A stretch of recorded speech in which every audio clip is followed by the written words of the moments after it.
Bom dia, bom dia.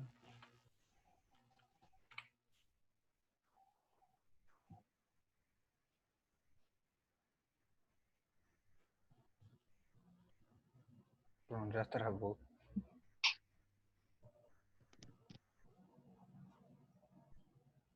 Gente, deu uma travadinha de leve aqui meu Zoom.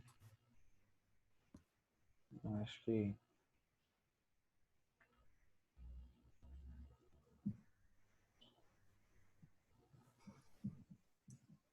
voltou. Bom dia, pessoal. Bom dia para todo mundo. Bom dia. Vamos chegar, vamos... Precisa dar ok no chat para presença não, viu, gente? Aí vamos deixar o chat para tirar dúvida, o áudio para tirar dúvida.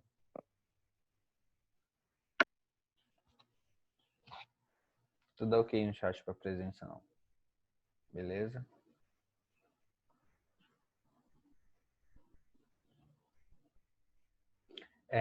Então, vamos começar hoje com o nosso capítulo da frente C. Lá em parte de geometria de posição, tá? No último capítulo aí do livro. Bom dia, bom dia. Bom dia, gente.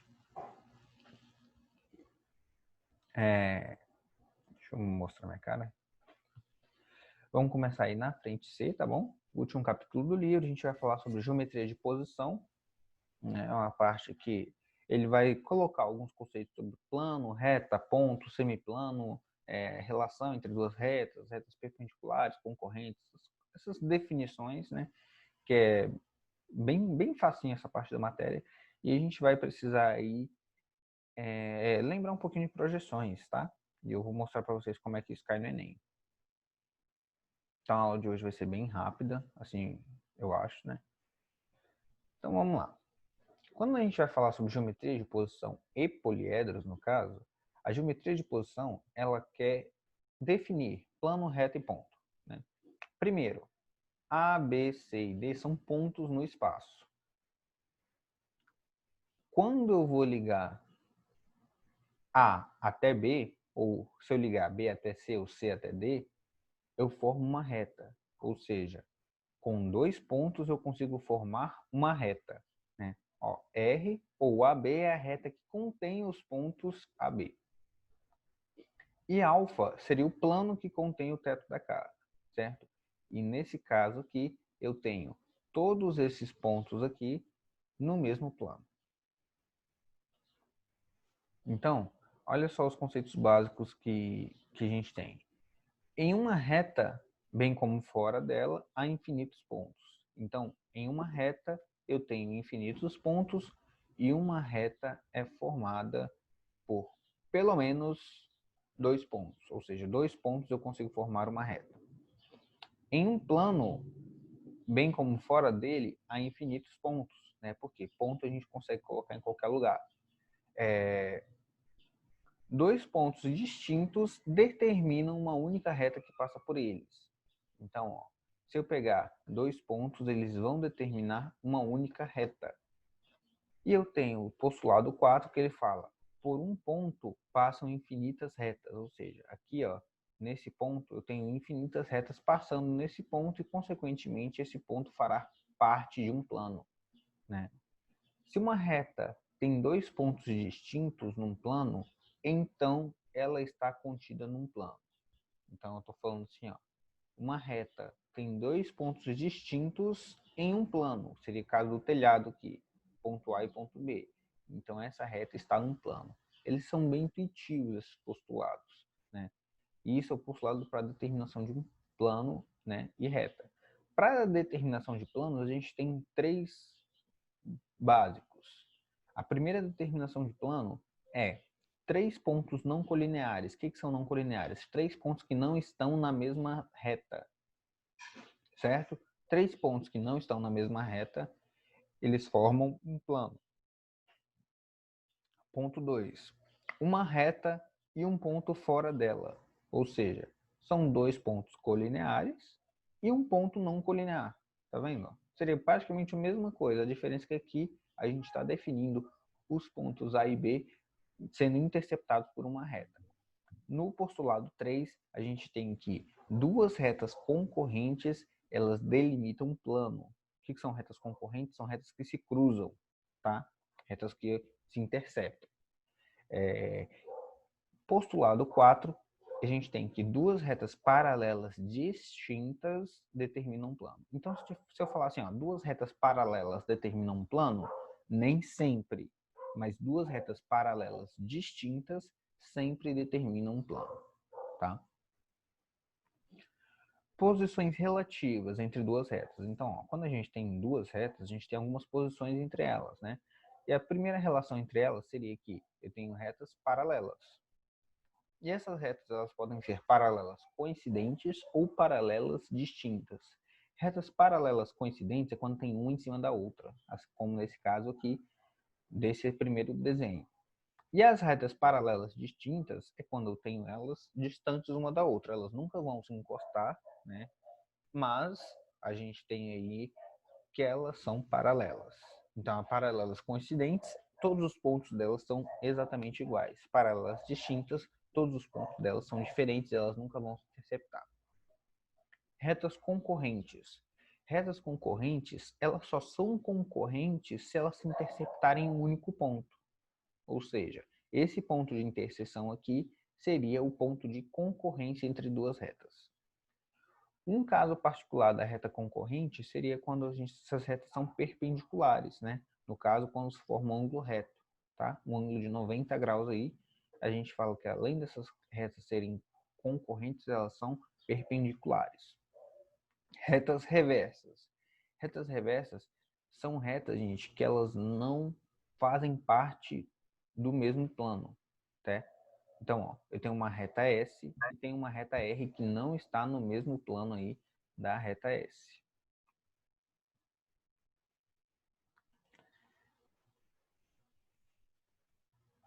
Ainda tenho aqui casos particulares, né? Se duas retas são ortogonais, se somente se elas são reversas e formam um ângulo reto. O que eu estou falando? Estou falando isso aqui, ó. Vamos pensar. Tá vendo esse plano aqui? Se essa reta R ela tivesse 90 graus com esse plano, mas não estivesse encostando na reta S, a gente determinaria essa reta como uma reta reversa, tá? Por quê? Porque ela está com um ângulo de 90 graus em relação à reta S, só que ela não está encostando, certo? Então, essa reta ortogonal é quando não eu tenho retas reversas que formam um ângulo reto. Então, resumindo, né, tudo que eu falei aqui nesses 3 minutos de aula aí. Retas coplanares fazem parte do mesmo plano, né? Se elas fazem parte do mesmo plano, elas podem ser paralelas ou concorrentes, né? Se elas forem paralelas, elas podem ser coincidentes ou distintas de retas que estão no mesmo plano. Retas não coplanares. Retas não coplanares, a gente tem as retas reversas, né? Dentro das retas reversas, a gente tem um caso particular que seriam as ortogonais, que são reversas em um ângulo de 90 graus. Concorrentes, a gente tem um caso particular, que seriam a reta perpendicular, que são concorrentes da mesma forma, só que com um ângulo de 90 graus. Posições relativas entre reta e plano, né? Gente, se ficar alguma dúvida, vocês mandem no chat aí, tá bom? Se ficar alguma dúvida, algum conceito que ficou para trás, vocês mandem no chat, me falem aí. Mas esse conceito primeiro é bem teórico mesmo. Posições relativas entre uma reta e o plano. Então, se a reta estiver no plano, a gente fala que a reta está contida no plano, né? Se todos os pontos da reta fazem parte do plano. Se essa reta está cortando o plano, ou seja, seria uma reta secante ou concorrente ao plano. Por quê? Porque ela está interceptando, está cortando o plano. E a reta paralela é quando ela não está no plano e nunca vai encostar nesse plano mesmo se prolongar, certo? É bem os conceitos de paralelo, reverso, concorrente continuam sendo os mesmos. A gente tem posições relativas entre planos, seria o mesmo caso das retas. No caso aqui, a gente tem paralelos coincidentes, né? A gente tem paralelos distintos, nunca vão se encostar, ou seja, a interseção é vazio. A gente tem planos secantes. Em planos secantes, a interseção é uma reta. E a gente tem reta perpendicular ao plano, né? Se a gente tiver uma reta perpendicular ao plano, eu tenho várias retas desse plano que são perpendiculares a essa reta aqui, R, que é perpendicular. Tá? Por que é importante eu entender, gente, se a reta é perpendicular, é paralela, é secante? Porque quando eu vou para a geometria em si, quando eu falo sobre, por exemplo, na arquitetura, eu vou utilizar muito os conceitos de planos, de ângulos, de planos secantes, concorrentes, e dependendo do ângulo, eu posso ter várias possibilidades de criação aí de uma estrutura, tá? Então é importante notar aí como são definidos esses planos. Então, o teorema eu tenho aqui que é o seguinte: se uma reta é perpendicular a um plano, então ela é perpendicular ou ortogonal a qualquer reta do plano. Ou seja, é isso aqui, ó, uma reta perpendicular ao plano. Logo, como ela é perpendicular ao plano, ela é perpendicular ou ortogonal a qualquer reta que tiver aqui nesse plano. E faz sentido. Tenho várias retas aqui. Nas figuras seguintes, a gente tem duas possibilidades. RS, que são perpendiculares, e aqui que elas são reversas, né? Como elas são reversas e formam ângulos de 90 graus, elas são também ortogonais, né? Que é o caso que eu tinha acabado de falar com vocês aí no caso das retas. Se uma reta é perpendicular, duas retas concorrentes de um plano, então ela também é perpendicular ao plano.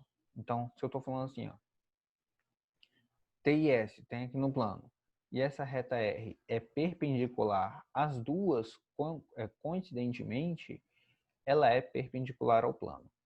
Seria basicamente isso aqui, ó. Vamos pensar, eu tenho a reta S no chão aqui, a reta T no chão aqui, e a viga, a coluna, na verdade, né? A coluna forma um ângulo de 90 graus com o chão e, coincidentemente, forma um ângulo de 90 graus com essa reta, que seria a linha de uma parede, e a linha da outra parede, né? Logo, eu posso falar que R aqui é uma reta perpendicular ao plano, tá? Planos vão ser perpendiculares se e somente se eles formarem um ângulo de 90 graus entre si, tá? E agora a gente entra no conceito aí que mais cai no Enem, que é a parte de projeções. O que seria a parte de projeções? Primeiro, projeção, a gente já vem lá da física, já vem vários de outros conceitos aí da matemática, que a projeção seria como se fosse uma sombra, né? A projeção é uma sombra em determinada superfície onde eu tenho um objeto. Então, eu tenho três elementos básicos na projeção. Eu tenho os raios projetantes, eu tenho o objeto e o painel de projeção. E esse painel de projeção pode mudar, e dependendo de qual for o painel de projeção, eu mudo a direção dos raios projetantes, o objeto pode ser o mesmo e me dar uma figura diferente. Por exemplo, se eu tiver uma bola de futebol, né? E projetar a bola de futebol na parede, vai projetar um círculo, né? Se eu projetar a bola de futebol no plano do chão, ou seja, uma lanterna de cima, acima da bola e projetar no chão, vai projetar um círculo, né? Já se eu pegar uma circunferência, né? Pegar uma circunferência, um círculo, e projetar, por exemplo, na parede, ele vai me projetar um círculo, né? Um círculo dessa maneira aqui. O círculo está assim. Se eu projetar nesse sentido para cá, vai projetar um círculo. Se eu projetar de cima esse círculo, ele vai me projetar uma reta, certo? Então, dependendo do ângulo de projeção, uma mesma figura pode me dar projeções diferentes. E a gente vai falar sobre esses raios projetantes que vai me dar a posição em relação à minha figura. Por exemplo, vamos supor aqui que um objeto saiu de A, vai até V, passa para M, depois vai para D. Se eu fizer a projeção vista de cima, ou seja, ele veio reto, por mais que ele tenha subido, depois ele passou aqui pelo ponto médio do lado, passou pelo meio do lado, depois ele foi para D. Então, a projeção vista de cima ficaria dessa maneira, né? Já a projeção vista de frente, se eu olhasse esse objeto de frente, ficaria mais ou menos assim, ó. Deixa eu pegar aqui. A projeção vista de frente ficaria mais ou menos assim. Eu saí do ponto A até o ponto V. Do ponto V, eu desci pelo ponto médio do lado até o ponto M, então não vai ficar totalmente igual, simétrico. Depois eu andei um pouquinho até o ponto D, né? Então eu andei um pouquinho até o ponto D. Então seria mais ou menos assim. Coloquei errado. Seria mais ou menos assim. Então essa seria a projeção aí, se eu andasse, se eu visse essa figura de frente, né? Aqui seria o ponto A, ponto V, ponto M, seria o médio do lado, e por último aqui seria o ponto D.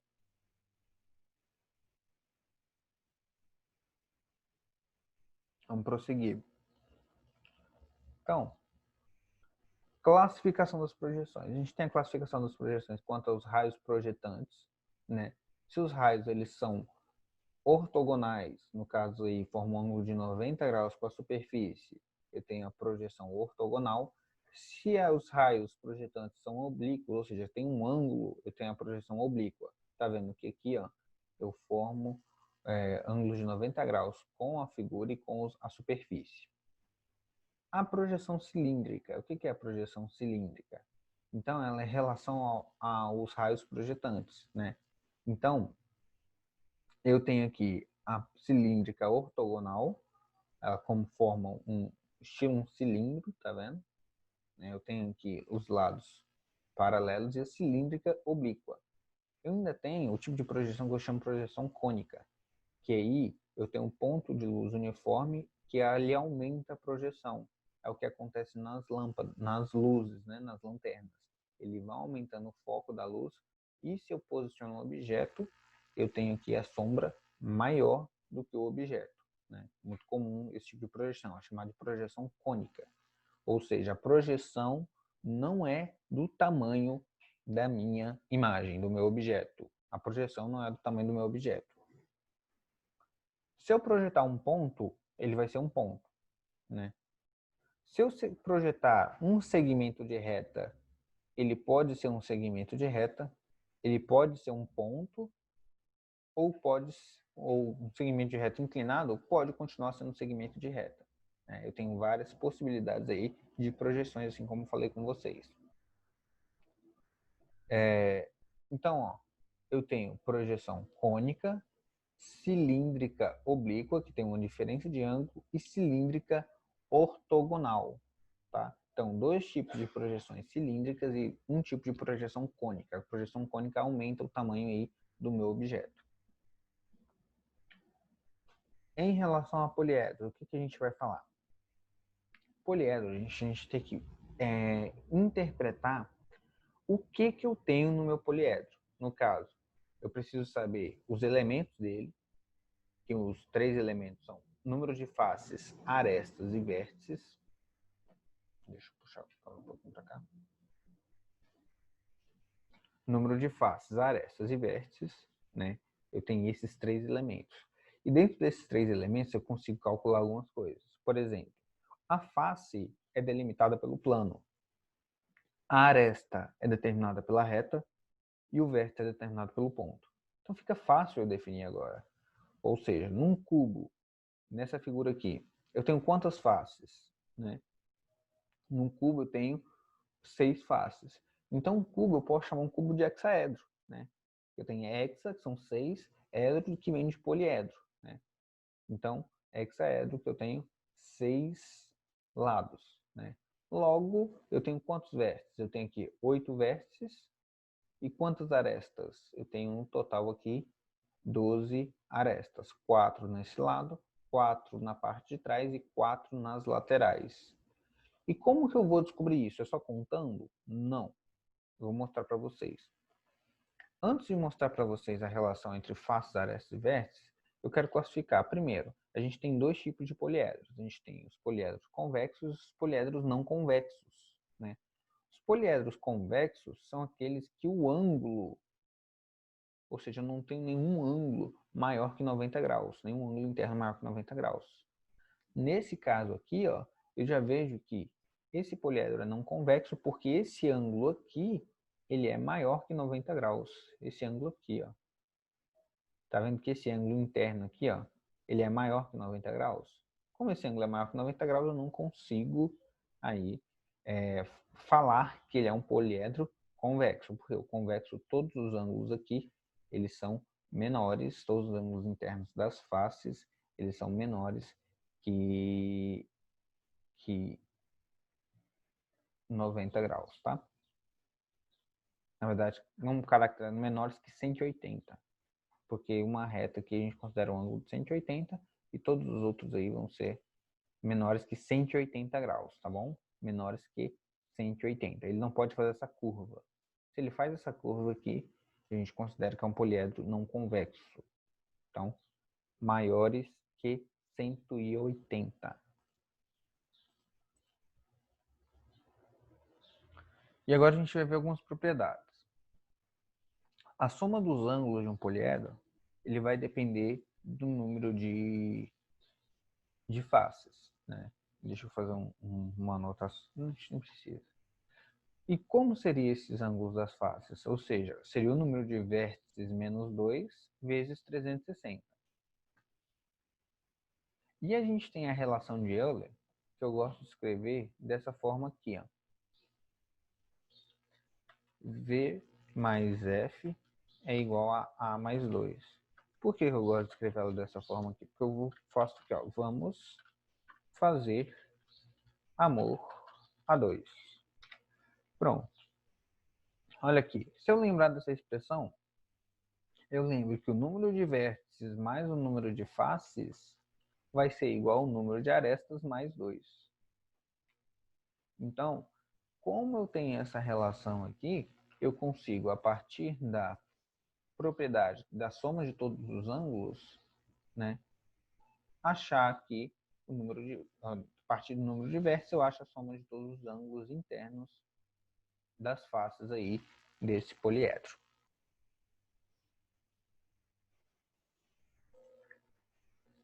Por exemplo, vamos pegar aqui. Nessa figura aqui, qual o número de vértices? Tenho 1, 2, 3 vértices, 4, 5 vértices, né? 1, 2, 3, 4, 5. Número de arestas, 1, 2, 3, 1, 2, 3, 6, 7, 8, 9 arestas. E o número de faces, eu tenho 6 faces em cima e 6 faces embaixo. Vamos fazer essa soma aqui. 9, 5 mais 6 dá 11, 11 menos 2 dá 2. 11 menos 9 dá 2. 2 é igual a 2, essa relação é válida. Mesma coisa acontece aqui para o cubo, né? Ou para o paralelepípedo. Né? Eu tenho o número de vértices 8, o número de arestas 12, o número de faces igual a 6, e eu consigo relacionar aí poliedros que são eulerianos através dessa fórmula. E normalmente essa relação de Euler funciona para todos os poliedros convexos, tá bom? Todos os poliedros convexos respeitam essa relação de Euler. Poliedro de Platão. Quantas horas? Acho que eu falei tanto. Deixa eu ver aqui. Poliedro de Platão. Rapidinho, deixa eu ver só as horas. 9h35. Tem tempo ainda. Poliedros de Platão, gente, são determinados por 3 relações. As básicas são as seguintes. Ele fala que o número de vértices, na verdade, o número de arestas que vai em cada vértice é o mesmo. A segunda relação é que todas as faces têm o mesmo número de lados e a relação de Euler é válida para ele. Então, por exemplo, Se eu tiver um tetraedro, o tetraedro ele é formado por, ele tetra dá nome de 4, né? Seria 4 o quê? 4 faces. E no tetraedro eu tenho aqui todas as faces triangulares, tá vendo? Se todas as faces estão triangulares, eu vou olhar o número de arestas por vértice, ó. Aqui tem 1, 2, 3. Então eu tenho todas as faces triangulares, eu tenho 3 arestas por vértice e a relação de Euler é válida. Logo, eu falo que esse poliedro é um poliedro de Platão. Dos poliedros de Platão, a gente tem 5, né? Que são o tetraedro, o hexaedro, o octaedro, o dodecaedro e o icosaedro. 3 deles são formados por triângulos, né? O octaedro, o tetraedro e o icosaedro.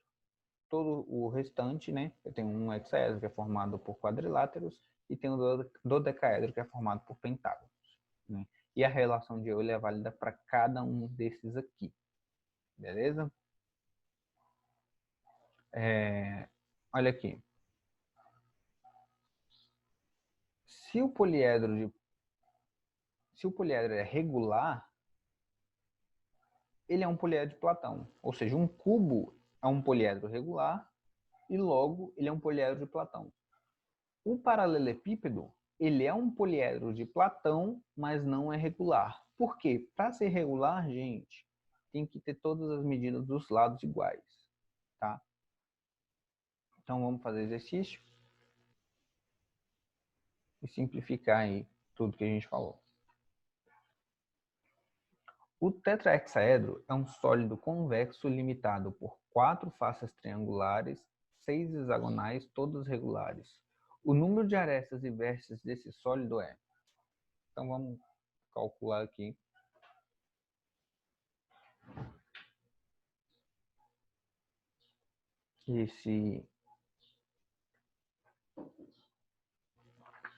Então, ó, eu já estou ali com o número de arestas e faces, certo?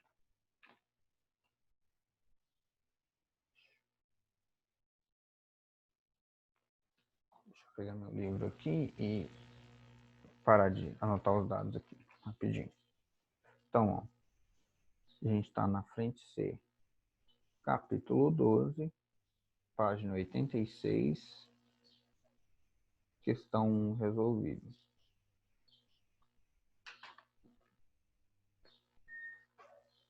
Quatro faces triangulares e 6 faces hexagonais. Beleza. Eu perguntei o número de arestas e vértices. Se eu tenho aqui 4 faces triangulares e tenho 6 faces hexagonais, eu consigo calcular aqui o número de faces total, né? Eu tenho no total 10 faces. 10 faces, certo? 4 triangular e 6 hexagonal. E agora, o que eu preciso achar mais? Eu preciso achar o número de arestas. O número de arestas fica fácil de eu achar se eu já tenho isso aqui, ó. Por quê? Se eu pensar bem, uma aresta ela é formada sempre na junção de 2 lados de um polígono. Por exemplo, se eu pegar um hexágono,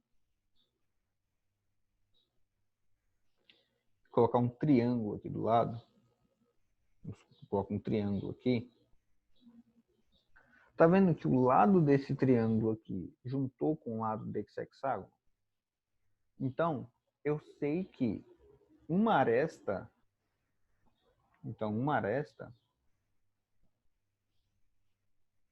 é formada por 2 lados. Beleza. Se uma aresta é formada por 2 lados, então, ó, 4 faces triangulares, 4 vezes 3 lados, eu tenho um total de 12 lados. 6 faces hexagonais, eu tenho um total de 36 lados. Logo, o total de lados que eu tenho nesse poliedro é 48. 48 lados. Se a aresta é igual ao número de lados dividido por 2, por quê? Uma aresta é formada por 2 lados, então se eu dividir por 2 o número de lados, eu acho o número de arestas. o total de arestas que eu vou achar aqui para esse polígono vão ser 24 arestas. Então, olha só, já tenho 10 faces e 24 arestas. Então, vamos fazer amor a 2. Olha aí. V mais F é igual a A mais 2. Então, vendo o resultado, eu vou achar aqui 26, passo 10 subtraindo. Então, V, 26 menos 10 dá 16 vértices. Então, esse é a quantidade de vértices que eu tenho aqui para o meu problema.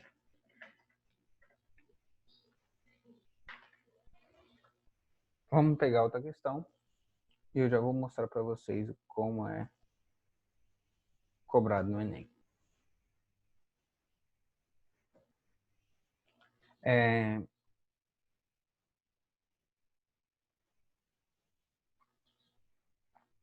Olha só, as questões do Enem elas vão ser cobradas aí mais na parte de projeção, né? Olha a questão do Enem 2019. Ele fala assim, ó. Só essa parte aqui, ó. Ao meio-dia, com o sol a pino, as letras que formam essa escultura projetam ortogonalmente sua sombra sobre o solo. A sombra projetada sobre o solo é, ou seja, eu quero saber a sombra disso aqui no chão. Estou falando sobre projeção. Qual faz mais sentido, né, dessas projeções eu ter aí? Dá um tempinho? Respondem para mim aí. Qual faz mais sentido? A resposta de uma sombra que está aqui no sol a pino para essa questão.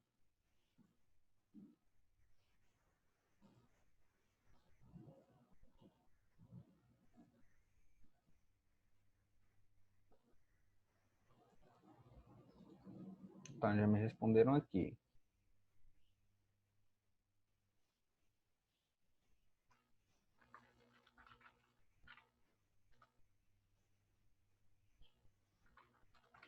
Mais alguém? Tem 2 pessoas que responderam e falaram correto aí.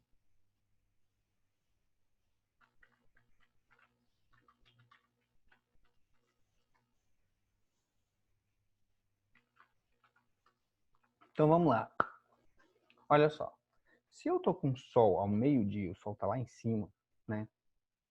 Eu tenho que lembrar, no chão, o P ele é mais largo, né? Beleza, o P é mais largo. Então aqui, a primeira a gente já desconsidera, né? Vou até colocar um X aqui nela.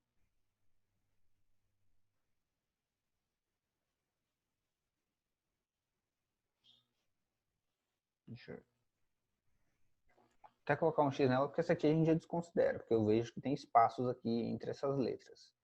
O P mais largo, beleza. O N, não tem um buraco no N. Então essa aqui também desconsidera, aqui tá errado, aqui não tem os espaços. E aqui não tem esse buraco no N. Aqui, o P tá da mesma grossura do I. Tá errado isso aqui. Não faz sentido ter esse espaço aqui entre o P e o I, certo? Então a gente só tem como alternativa aí correta, letra E. Tá bom? Então, olha as questões de projeção que caem no Enem. Gente, isso aqui é questão fácil. Muito fácil. Aquela questão para você ganhar tempo no Enem. Tá? Vamos fazer mais.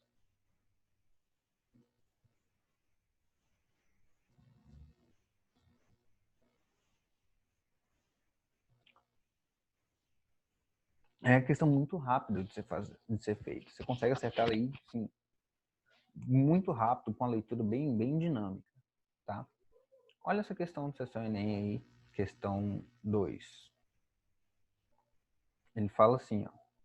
Um lapidador recebeu de um joalheiro a encomenda para trabalhar em uma pedra preciosa, cujo formato é de uma pirâmide, conforme ilustra a figura 1. Para tanto, o lapidador fará 4 cortes em formatos nos cantos da base. Os cantos retirados correspondem a pequenas pirâmides nos vértices P, Q, R e S, ao longo dos segmentos tracejados. Depois de efetuados os cortes, o lapidador obteve... Tá verde, gente? Deve ser minha internet que tá devagar. Então, ó, acompanha aí na página 86, tá? 86 não, acho que 87. 89, página 89, questão 2, tá? Tá verde, questão de internet. Deixa eu ver aqui, ó. Melhorou? Parou de ficar verde?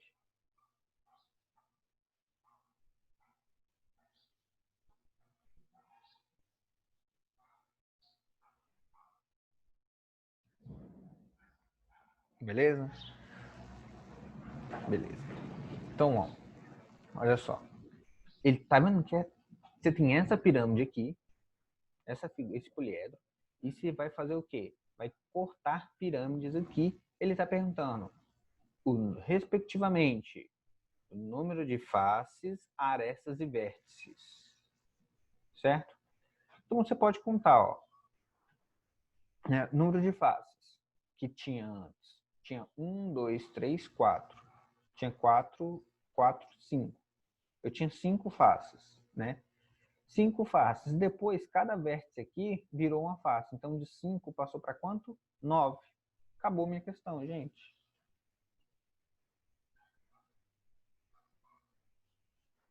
Vocês entenderam?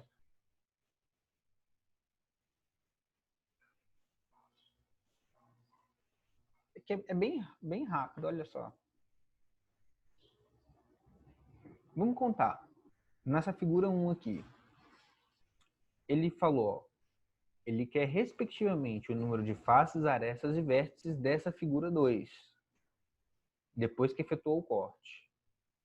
Na figura 1, eu tinha quantas faces? 1, 2, 3, 4, 5. Isso, tinha 5 faces. É bem padrão do Enem, gente, esse tipo de questão visual, você precisa cortar, visualizar. 2018 tinha, ano passado caiu uma, 2016 tinha outras, que é 2016. Olha, eu tenho 5 faces, certo? Depois, se eu falei que eu vou cortar aqui nos vértices e transformar cada vértice em uma face, então significa que o ponto P aqui virou uma face, esse ponto S virou uma face, esse ponto R virou uma face e o ponto Q virou uma face. Se eu tinha 5 e eu fiz 4 novas faces, 5 mais 4, 9. Aqui, número de faces 9. Não tem mais nenhuma alternativa que eu tenha 9 faces. Certo?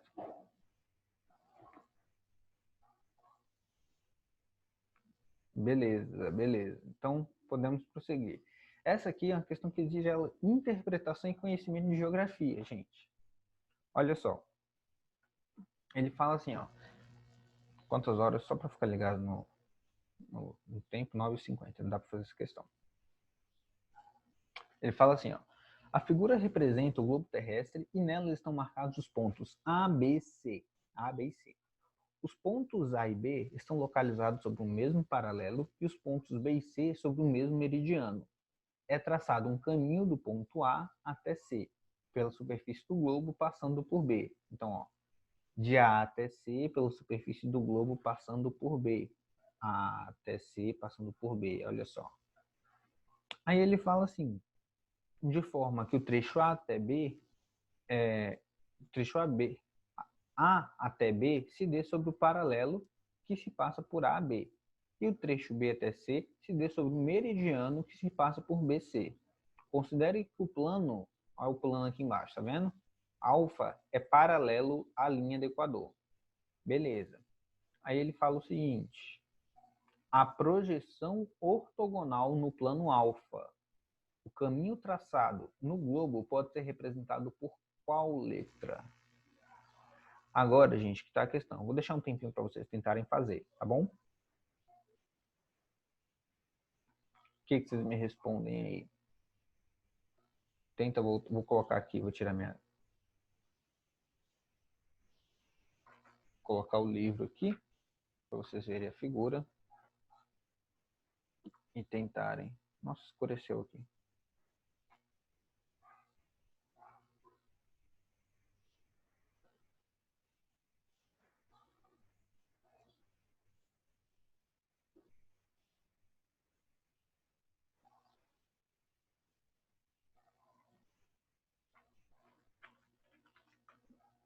Lembra, tá sobre o plano do chão, tá bom? Sobre o plano do chão. É a questão 3. Questão 3, ela começa nessa página aqui, página 89, e depois vai para a página 90.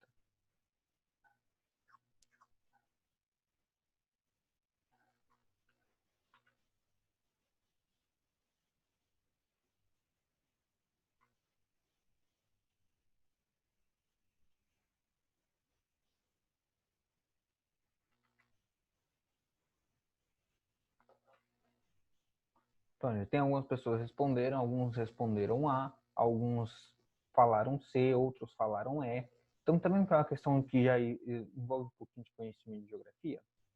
Por quê? Vamos pensar o seguinte, geografia e em si localização. Olha só como é que está essa questão. Vamos pensar no plano do chão. No plano do chão.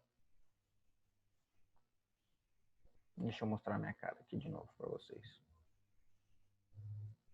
No plano do chão, eu tenho um círculo. Só que você sabe que a linha AB ali, ela está abaixo da linha do Equador. Então, tecnicamente, a linha do Equador é a maior circunferência, depois a linha do Equador diminui, certo? Então, eu faria isso aqui, esse movimento aqui. Então, no plano do chão, faria isso aqui, certo? Eu faria um arco, primeiro. Beleza. Depois que eu fiz isso aqui, se eu vou subir, e é uma circunferência, eu vou passar pela linha do Equador, a linha do Equador é a maior circunferência que eu tenho no globo, eu faria esse tipo de movimento. Vamos pensar, tá aqui, eu vou subir aqui. Eu tô aqui embaixo, eu vou passar pelo maior e depois eu vou diminuir, certo? Então, ó, eu tô embaixo, passo pelo maior, depois diminui.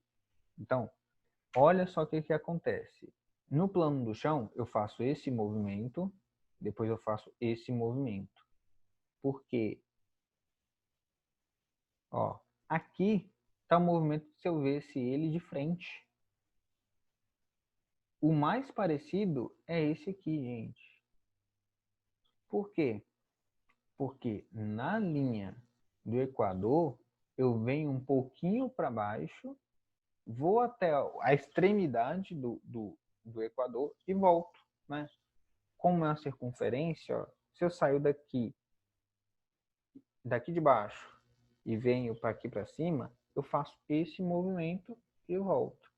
Por isso que fica com essa pontinha e volta. Tá bom? Então aí seria a nossa letra E. Conseguiram entender aí?